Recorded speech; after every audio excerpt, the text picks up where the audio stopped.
हम तो इस भांति जीते हैं जैसे इस समय कुछ भी नहीं है, जो कुछ है पीछे था और जो कुछ है आगे है।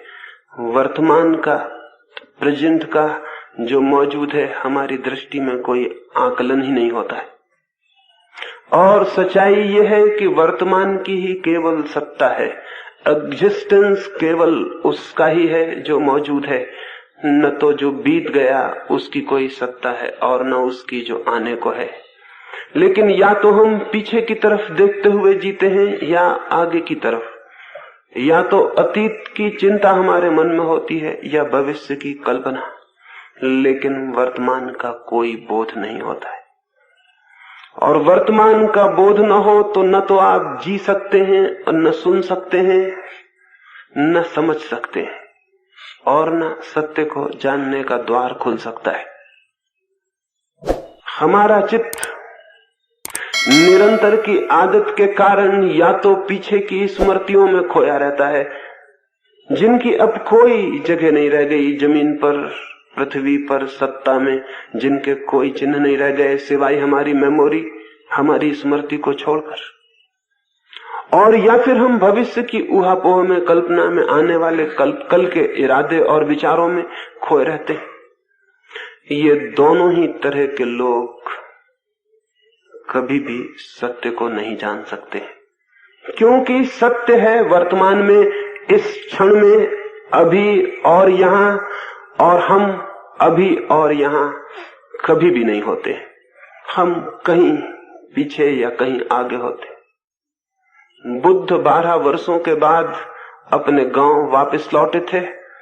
उनके पिता बुद्ध का स्वागत करने गांव के बाहर गए, लेकिन मन में उनके बहुत क्रोध था।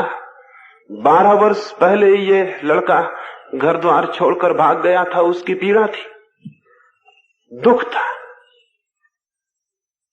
जाके उन्होंने बुद्ध से कहा, तू अभी वापस लौटा, मेरे द्वार खुले हैं, बहुत चोट, बहुत दुख तूने मुझे पहुंचाया, लेकिन आखिर मैं पिता हूं, पिता का प्रेम, मैं अपने दरवाजे बंद नहीं कर सकता, तुझे क्षमा कर दूंगा, तू वापस आ जा। बुद्ध ने क्या कहा पता है? बुद्ध ने कहा, मैं निवेदन करूंगा, कृपा करके आप एक बार मुझे देखें जो मैं हूं। जो 12 साल पहले आपके घर से गया था वो अब कहीं भी नहीं है। मैं दूसरा ही होकर लौटा हूं, मैं बिल्कुल नया हूं, और आप मुझे देख ही नहीं रहे क्योंकि आपकी आंखों में 12 वर्ष पहले का चित्र ही मौजूद है। आप उसी से बातें कर रहे हैं जो 12 साल पहले था। गंगा में बहुत पानी बह गया 12 वर्षों में, मुझ में भी बहुत पानी बह गया 12 वर्षों में, मैं बिल्कुल दूसरा आदमी होकर लौटा हूं। लेकिन बुद्ध के पिता की आंखें तो क्रोध से भरी थी। वे कहने लगे, मैं और तुझे नहीं जानूंगा, मैंने जिसने तुझे पैदा किया और जन्म दिया, मुझे तू शिक्षा देगा, मुझे तू समझाएगा।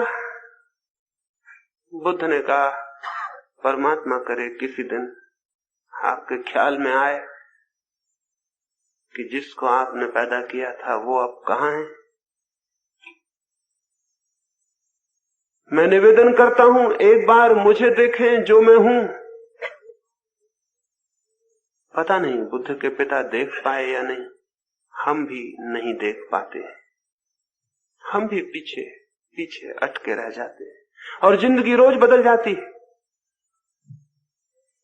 जिंदगी रोज बदल जाती है, प्रतिपल सब कुछ बदल जाता है और हम पीछे ही उलझे रह जाते, इसलिए जीवन से हमारा संस्पर्श नहीं हो पाता, और या फिर हम आगे के ऊहापोह में और कल्पना में खो जाते। मैंने सुना है एक आदमी एक ट्रेन में न्यूयॉर्क की तरफ सफर कर रहा था। एक बीच के स्टेशन पर एक युवक भी सवार हुआ। उस युवक के हाथ के बस्ते को देखकर लगता था वो किसी इंश्योरेंस का एजेंट होगा। उस बूढ़े आदमी के पास वो बैठा, फिर थोड़ी देर बाद उसने पूछा कि क्या मां से आप बता सकेंगे आपकी घड़ी में कितना बजा हुआ है? वो बूढ़ा थोड़ी देर चुप रहा और उसने कहा, क्षमा करें, मैं न बता सकूंगा। उस युवक ने कहा, क्या आपके पास घड़ी नहीं है? उस बूढ़े ने कहा, घड़ी तो जरूर है, लेकिन मैं थोड़ा आगे का भी विचार कर लेता हूं, तभी कुछ करता हूं। अभी तुम पूछोगे कितना बजा है और मैं घड़ी में बताऊंगा कितना बजा है, हम दोनों के बीच बातचीत शुरू हो जाएगी। फिर तुम पूछोगे आप कहां जा रहे हैं, मैं कहूंगा न्यूयॉर्क जा रहा हूं, तुम कहोगे मैं भी जा रहा हूं। आप किस मोहल्ले में रहते हैं, तो मैं अपना मोहल्ला बताऊंगा। संकोच बस मुझे कहना पड़ेगा, अगर कभी वहां आए तो मेरे घर भी आना, मेरी जवान लड़की। तुम घर आओगे, निश्चित ही उसके प्रति आकर्षित हो जाओगे। तुम उससे कहोगे कि चित्र देखने चलती हो, वो जरूर राजी हो जाएगी। और ये मामला यहां तक बढ़ेगा कि एक दिन मुझे विचार करना पड़ेगा कि बीमा एजेंट से अपनी लड़की की शादी करनी या नहीं करनी। और मुझे बीमा एजेंट बिल्कुल भी पसंद नहीं आते, इसलिए कृपा करो मुझसे तुम घड़ी का समय मत पूछो। इस आदमी पर जरूर हमें हंसी आ सकती, लेकिन हम सब इसी तरह के आदमी हैं। हमारा चित्त प्रतिपल वर्तमान से छिटक जाता है और भविष्य में उतर जाता है। और भविष्य के संबंध में आप कुछ भी सोचें, सभी ऐसा ही फिजूल और व्यर्थ है, क्योंकि भविष्य है नहीं। जो भी आप सोचेंगे सभी कल्पना, सभी इमेजिनेशन। जो भी आप सोचेंगे वो इसी तरह का झूठा और व्यर्थ है, जैसे इस आदमी का इस छोटी सी बात से कि घड़ी में कितना बजा है, इतनी लंबी यात्रा पर कूद जाना। इसका चित्त हम सबका चित्त है। हम सब प्रतिपल खड़े होते नहीं वर्तमान पर, भविष्य में कूद जाते हैं या अतीत में कूद जाते हैं। लेकिन जो क्षण मौजूद होता है उसमें हम मौजूद नहीं हो पाते, और उसकी ही सत्ता है, वही वास्तविक है। अतीत और भविष्य, इन दोनों के बंधनों में मनुष्य की चेतना वर्तमान से अपरिचित रह जाती है। अतीत और भविष्य दोनों मनुष्य की ईजादें हैं। जगत की सत्ता में उनका कोई भी स्थान नहीं, उनका कोई भी अस्तित्व नहीं। भविष्य और अतीत, पास्ट और फ्यूचर कल्पित समय है, स्यूडो टाइम है, वास्तविक समय नहीं। वास्तविक समय, रियल टाइम तो केवल वर्तमान का क्षण है। वर्तमान के इस क्षण में जो जीता है वो सत्य तक पहुंच सकता है, क्योंकि वर्तमान का क्षण ही द्वार है। लेकिन जो अतीत और भविष्य में भटकता है वो सपने देख सकता है, स्मृतियों में खो सकता है, लेकिन सत्य से उसका साक्षात कभी भी संभव नहीं है। इन 3 दिनों में ऐसे जिए कि जो क्षण आपके पास है बस वही है। दूसरा क्षण मनुष्य के हाथ में होता भी नहीं। एक ही क्षण होता है, 2 क्षण नहीं होते। और उस एक क्षण को हम गंवा दें बीते हुए क्षणों के लिए या आने वाले क्षणों के लिए, तो बड़ी भूल हो जाती। एक छोटा सा क्षण मिलता है मनुष्य को, उससे ज्यादा नहीं। उस छोटे से क्षण को जीने की कला ही धर्म में प्रवेश की कला है। वही है आज। तो आज रात से ऐसा जिए कि जो क्षण है वही है। जो काम आप कर रहे हैं वही कर रहे हैं। यहां सुन रहे हैं तो सिर्फ सुन रहे हैं, इस सुनने में फिर और कुछ भी नहीं। मैं बोल रहा हूं, उस वक्त अगर आप सोचने लगे यही गीता में भी लिखा है, तो आप पीछे चले गए।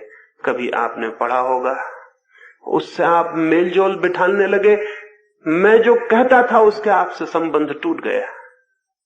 अगर मैं कुछ कह रहा हूं और आप सोचने लगे कि अगर मैं ऐसा करूं या सोचूं तो कहीं ऐसा तो ना हो कि मुझे घर द्वार छोड़ देना पड़े, आप भविष्य में चले गए। आप समय बताने की जगह लड़की के विवाह का चिंतन करने लगे।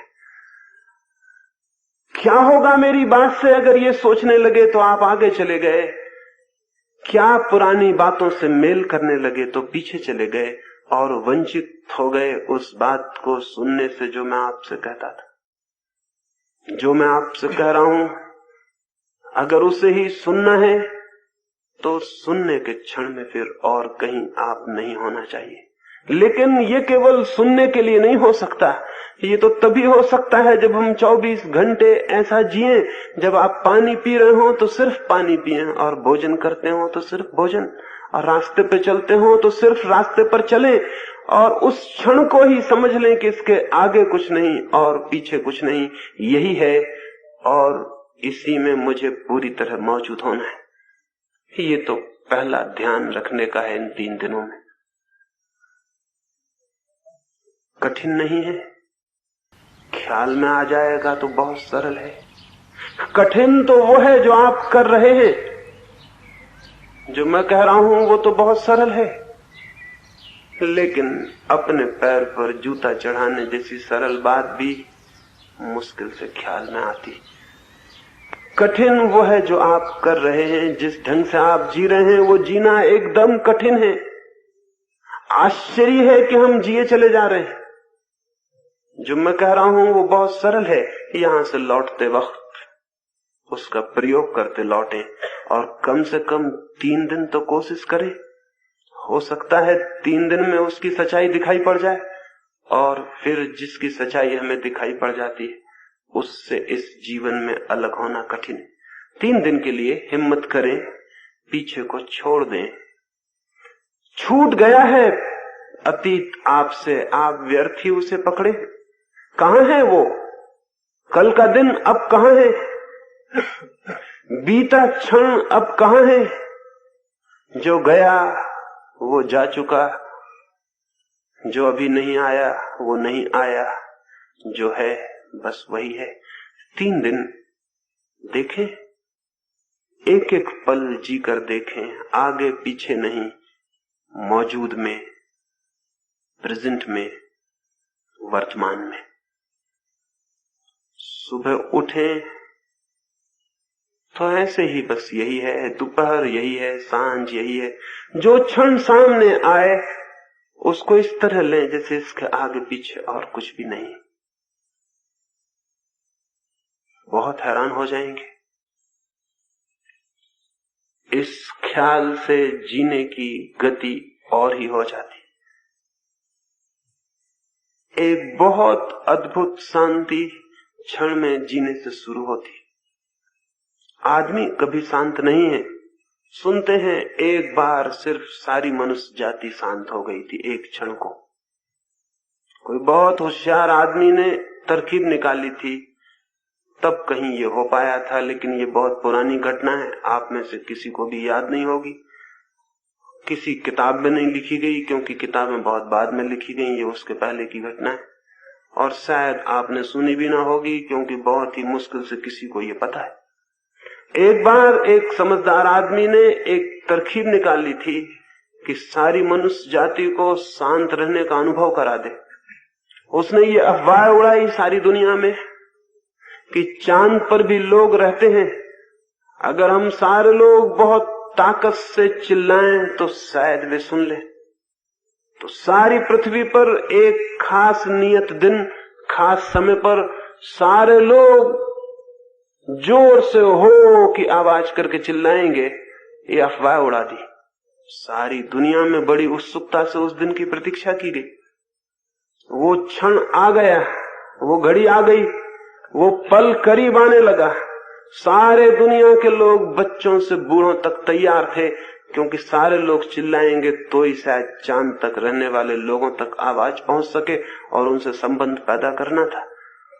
ठीक क्षण भी आ गया, लेकिन कोई भी नहीं चिल्लाया, क्योंकि हर एक सोचता था कि मैं चुप रह जाऊं तो इतनी बड़ी आवाज सुनने का मौका फिर दोबारा आने वाला नहीं। सब चिल्लाएंगे, कितनी अद्भुत आवाज होगी, मैं सुन लूं। और एक के न चिल्लाने से क्या फर्क पड़ेगा। दुनिया में कोई भी नहीं चिल्लाया, और वो एक क्षण टोटल साइलेंस का क्षण था, क्योंकि सभी प्रतीक्षा कर रहे थे। कोई भी पीछे के ख्याल में नहीं था, आगे के ख्याल में नहीं था। इसी वक्त एक घटना घट रही थी कि सारी दुनिया में सारे लोग चिल्लाएंगे हो, और इस आवाज को हम सुन लें। उस क्षण उस अद्भुत होशियार आदमी ने बड़ी तरकीब का काम किया था। फिर बहुत समय से ऐसा कोई काम नहीं हुआ और आदमी की जिंदगी में कोई शांति का क्षण नहीं। उस वक्त सारे लोग हैरान रह गए थे। उस पल के बीच जाने पर लोगों को पता चला था कितनी गहरी शांति संभव है, क्योंकि उस क्षण कोई पास्ट नहीं था, कोई फ्यूचर नहीं था। एक उसी पल में घटना घटने वाली थी, जरा चूक गए तो चूक गए। तो सारे लोग सचेत और प्रत्येक आदमी ने सोचा था मैं सुन लूं। सुना सबने, आवाज नहीं सुनी, शांति सुनी। आवाज तो हुई ही नहीं, लेकिन साइलेंस सुनी। देखें कल से एक एक पल में थोड़ा खड़े होकर, हो सकता है वो शांति आप भी सुन सके, और वो सुन ले तो आपकी जिंदगी दूसरी हो जाती। अगर आप नहीं मानेंगे इस तरह, तो हो सकता है मैं भी किसी दिन अफवाह उड़ाऊं और फिर इस तरह की कोशिश करूं, लेकिन बड़ा कठिन है। आजकल आदमी बहुत समझदार हो गया।